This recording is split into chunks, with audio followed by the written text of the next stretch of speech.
ಏನು ನಿನ್ನೆ ಒಂದು ರಾಜ್ಯ ಸರ್ಕಾರ ಒಂದು ಪೊಲೀಸ್ ಇಲಾಖೆ ಮುಖಾಂತರ ಒಂದು ಸುತ್ತೋಲೆ ಹೊರಡಿಸಿದೆ.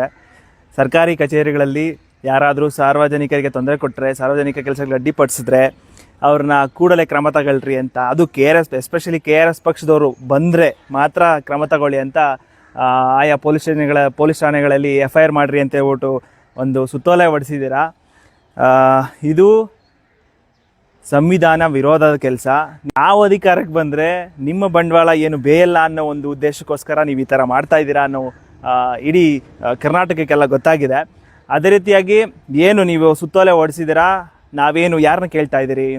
ಕಳ್ಳರನ್ನ ಕೇಳ್ತಾ ಇದ್ದೀರಿ, ಭ್ರಷ್ಟರನ್ನ ಕೇಳ್ತಾ ಇದ್ದೀರಿ. ಯಾರು ಕೆಲಸಕ್ಕೆ ನಾಲಾಯಕ ಯೋಗ್ಯತೆ ಇಲ್ದಿರೋ ಅಂಥ ವ್ಯಕ್ತಿಗಳು ನಾವು ಪ್ರಶ್ನೆ ಮಾಡ್ತಾ ಇದ್ದೀರಿ. ಯಾರು ನಾವು ಪ್ರಾಮಾಣಿಕ ವ್ಯಕ್ತಿಗಳು, ನಾವು ಯಾರು ಪ್ರಾಮಾಣಿಕ ವ್ಯಕ್ತಿಗಳು ನಾವು ಪ್ರಶ್ನೆ ಮಾಡೋಕ್ಕೆ ಹೋಗಲ್ಲ. ಅವ್ರ ಕೆಲಸ ಕರೆಕ್ಟಾಗಿ ಮಾಡಿದ್ರೆ ನಾವು ಯಾಕೆ ಪ್ರಶ್ನೆ ಮಾಡ್ತೀರಿ? ಅದನ್ನು ನೀವು ಒಂದು ಏನು ಸಾರ್ವಜನಿಕ ಕೆಲಸಕ್ಕೆ ಅಡ್ಡಿಪಡಿಸಿದ್ರು ಅಂತ ಹೇಳ್ಬಿಟ್ಟು ಕೇಸ್ ಹಾಕಿ ಅಂತ ಇದು ಮಾಡ್ತಾ ಇದ್ದೀರಾ. ಸಾರ್ವಜನಿಕ ಕೆಲಸಕ್ಕೆ ಏನು ಅಡ್ಡಿಪಡಿಸೋದು ಕೇಸ್ ಹಾಕೋ ಇಂಗ್ರೀಡಿಯೆಂಟ್ಸೇ ನಿಮ್ಗೆ ಗೊತ್ತಿಲ್ಲ, ಮಾನದಂಡಗಳೇ ಇದ್ದೀರಿ. ನಾವೇನು ಸಾರ್ವಜನಿಕ ಯಾವತ್ತೂ ತೊಂದರೆ ಕೊಟ್ಟಿಲ್ಲ, ನೌಕರರಿಗೂ ತೊಂದರೆ ಕೊಟ್ಟಿಲ್ಲ. ಯಾರು ಕಾನೂನು ವಿರೋಧವಾಗಿ ಕೆಲಸ ಮಾಡ್ತಾ ಇದ್ದಾರೆ, ಯಾರು ಲಂಚ ತಗೊಳ್ತಾ ಇದ್ದಾರೆ, ಯಾರು ಏನು ಸರ್ಕಾರಿ ಈ ಕೆಲಸಗಳನ್ನ ಡಿಲೇ ಮಾಡ್ತಾ ಇದ್ದಾರೆ ಅಂಥವ್ರನ್ನ ಪ್ರಶ್ನೆ ಮಾಡ್ತಾ ಇದ್ದಾರೆ ಹೊರತು ಕರ್ನಾಟಕ ರಾಷ್ಟ್ರ ಸಮಿತಿ ಪಕ್ಷ ಬೇರೆ ಯಾರು ನಾವು ಪ್ರಾಮಾಣಿಕವಾಗಿ ಕೆಲಸ ಮಾಡೋ ವ್ಯಕ್ತಿಗಳನ್ನ ಯಾರೂ ಪ್ರಶ್ನೆ ಮಾಡ್ತಾ ಇಲ್ಲ. ಅದೇ ರೀತಿಯಾಗಿ ಏನು ಈ ಪೊಲೀಸ್ ಇಲಾಖೆಗಳಲ್ಲಿ, RTO ಕಚೇರಿಗಳಲ್ಲಿ, ಗ್ರಾಮ ಪಂಚಾಯಿತಿಗಳಲ್ಲಿ ಎಲ್ಲ ಕಡೆ ಅಕ್ರಮಗಳನ್ನ ತಡಿತಾ ಬಂದಿದ್ದೀರಿ. ನಾವೇನಾದರೂ ಅಧಿಕಾರಕ್ಕೆ ಬಂದರೆ ನಿಮ್ಮ ಬಂಡವಾಳ ಬೇಯಲ್ಲ ಅನ್ನೋ ಒಂದು ಮನಸ್ಥಿತಿ ನೀವು ಇಟ್ಕೊಂಡು ಈ ಸುತ್ತೋಲೆನ ಹೊರಡಿಸಿದ್ದೀರಾ. ಈ ಸುತ್ತೋಲೆಯಿಂದ ನಾವು ಎದುರ್ಕೊಂಡ್ಬಿಡ್ತೀರಿ ಅನ್ನೋ ಭ್ರಮೇಲಿ ನೀವು ಬದುಕ್ತಾ ಇದ್ದೀರಾ, ಭ್ರಮೇಲಿ ನೀವು ಇದ್ದೀರಾ. ಆದರೆ ನಾವು ಎದುರೋ ಮಕ್ಕಳಂತೂ ಅಲ್ಲ. ನಾವು ಸಂವಿಧಾನಬದ್ಧವಾಗಿ ಬಾಬಾ ಅಂಬೇಡ್ಕರ್ ಕೊಟ್ಟಂಥ ಸಂವಿಧಾನಬದ್ಧವಾಗಿ ನಾವು ಕೆಲಸ ಮಾಡ್ತಾ ಇದ್ದೀರಿ. ಅದು ನಮ್ಮ ಮುಂದಿನ ದಿನಗಳಲ್ಲಿ ಒಂದು ದೊಡ್ಡ ಮಟ್ಟದ ಹೋರಾಟನೂ ಕೂಡ ಆಗುತ್ತೆ. ಹಂಗಿದ್ರೆ ನಿಮಗೆ ತಾಕತ್ತಿದ್ರೆ ನೀವ್ಯಾರು ಕೃಷ್ಣ ಬೈರೇಗೌಡರು ಇದ್ದಾರಲ್ಲ, ಅವರು ಕೂಡ ಸಾರ್ವಜನಿಕವಾಗಿ ಅಧಿಕಾರಿಗಳನ್ನ ಪ್ರಶ್ನೆ ಮಾಡ್ತಾ ಇದ್ದಾರೆ, ವಿಡಿಯೋ ಮಾಡ್ತಾ ಇದ್ದಾರೆ. ಅದು ಕೂಡ ಸೋಷಿಯಲ್ ಮೀಡಿಯಾಲೆಲ್ಲ ಆಗ್ತಾ ಇದ್ದಾರೆ. ಅವ್ರಿಗೂ ಇದನ್ನ ಅನ್ವಯಿಸೋಕೆ ಹೇಳಿ. ಹಂಗೆ ಯಾರು ಮಾನವ ಹಕ್ಕು ಯಾರು ಮಹಿಳಾ ಆಯೋಗದ ಅಧ್ಯಕ್ಷ ಇರ್ತಕ್ಕಂಥ ನಾಗಲಕ್ಷ್ಮಿ ಚೌಧರಿ ಮೇಡಮು ಕೂಡ ಪಬ್ಲಿಕ್ಕಲ್ಲಿ ಏನು ಸಾರ್ವಜನಿಕ ಕಚೇರಿಗಳಲ್ಲಿ ಹೋಗ್ಬಿಟ್ಟು ವಿಡಿಯೋ ಮಾಡ್ತಾ ಇದ್ದಾರೆ. ಅವ್ರನ್ನೂ ಕೂಡ ನೀವು FIR ಮಾಡಿ ಅಂತೇಳಿ ಸ್ಥಳೀಯ ಪೊಲೀಸ್ ಠಾಣೆಗಳಿಗೆ. ಯಾಕೆ KRS ಪಕ್ಷದವರೇ ಯಾಕೆ ನಾವು ಯಾರನ್ನ ಬೈತಾ ಇದ್ದೀರಿ? ನಾವು ಸಾರ್ವಜನಿಕವಾಗಿ ಯಾರು ಸಪೋರ್ಟ್ ಮಾಡ್ತಾ ಇಲ್ಲ ಅವ್ರು ಮಾತ್ರ ಬೈತಾ ಇದ್ದೀರಿ.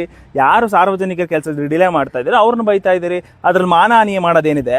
ನಿಮಗೆ ತಾಕತ್ತಿದ್ರೆ ಲಂಚ ನಿಲ್ಲಿಸೋ ಒಂದು ವ್ಯವಸ್ಥೆ ಮಾಡ್ರಿ. ಯಾಕೆ ನೀವು ಸಂವಿಧಾನಬದ್ಧ ಹಕ್ಕು ಏನು ಆರ್ಟಿಕಲ್ 19 ಕಸ್ಕೊಳ್ತಾ ಇದ್ದೀರಿ? ನಾವು ಪ್ರಶ್ನೆ ಮಾಡೋಕ್ಕೆ ಪ್ರಶ್ನೆ ಮಾಡಬಾರ್ದಾ? ನಿಮ್ಮನ್ನೇನು ಸರ್ವಾಧಿಕಾರಿಗಳು ಬಿಟ್ಬಿಡ್ಬೇಕಾ? ನಾವೇನು ದಕ್ಷಿಣ ಕೊರಿಯಾದಲ್ಲಿದ್ದೀರಾ, ಉತ್ತರ ಕೊರಿಯಾದಲ್ಲಿದ್ದೀರಾ? ಇದು ಪ್ರಜಾಪ್ರಭುತ್ವ. ಇಲ್ಲಿ ಪ್ರಜೆಗಳೇ ಅಂತಿಮ. ನಾವು ಏನು ಇದು ಮಾಡ್ತಿರೋ, ನಾವು ಕೂಡ ತೆರಿಗೆಯಿಂದನೇ ನಿಮ್ಗೆ ಸಂಬಳ ಬರ್ತಾ ಇರೋದು. ನೀವು ಕೆಲಸ ಕ್ರಮಬದ್ಧವಾಗಿ ಮಾಡಿ, ಕಾನೂನುಬದ್ಧವಾಗಿ ಮಾಡಿ, ನಿಮ್ಮನ್ನು ಯಾರು ಪ್ರಶ್ನೆನೂ ಮಾಡಲ್ಲ. ನೀವ್ಯಾರು ಸಂವಿಧಾನಬದ್ಧವಾಗಿ ಪ್ರಶ್ನೆ ಮಾಡ್ತಾ ಹೋಗ್ರಿ. ನೀವು ಪೊಲೀಸ್ ಇಲಾಖೆಗಳಲ್ಲಿ ನಡ್ತಕ್ಕಂಥ ಅಕ್ರಮಗಳು ತಡೆಗಟ್ಟಿರಿ. ಪೊಲೀಸ್ ಇಲಾಖೆಗಳು ಏನೋ ಭೂಮಾಫಿಯಾ ಪರವಾಗಿ ಕೆಲಸ ಮಾಡ್ತಾ ಇದ್ದಾವೆ, ರಿಯಲ್ ಎಸ್ಟೇಟ್ ಪರವಾಗಿ ಕೆಲಸ ಮಾಡ್ತಾ ಇದ್ದಾವೆ. ಅದನ್ನು ವಿರೋಧ ಮಾಡಿ. ಸರ್ಕಾರಿ ಕಚೇರಿಗಳಲ್ಲಿ, ರೆವಿನ್ಯೂ ಇಲಾಖೆಗಳಲ್ಲಿ ಏನು ಆಗಬೇಕಾದಂಥ ಕೆಲಸಗಳು 1 ತಿಂಗಳು, 3 ತಿಂಗಳು, 4 ತಿಂಗಳು ಇಟ್ಕೊತಾರೆ. ಪಾಪ ಬಡವ ಎಲ್ಲಿ ಹೋಗ್ಬೇಕು, ರೈತ ಎಲ್ಲಿ ಹೋಗ್ಬೇಕು? ನೀವ್ಯಾರು ವಿರೋಧ ಪಕ್ಷಗಳಿದ್ದೀರಲ್ಲ, ನಿಮ್ಮ ಕೆಲಸ ನಾವು ಮಾಡ್ತಾ ಇದ್ದೀವಿ. ನಿಮ್ಮ ಕೆಲಸ ನಾವು ಮಾಡ್ತಾ ಇರೋದ್ರಿಂದ ನಿಮಗೆ ಹೊಟ್ಟೆ ಉರಿ ಬಂದ್ಬಿಟ್ಟಿದೆ.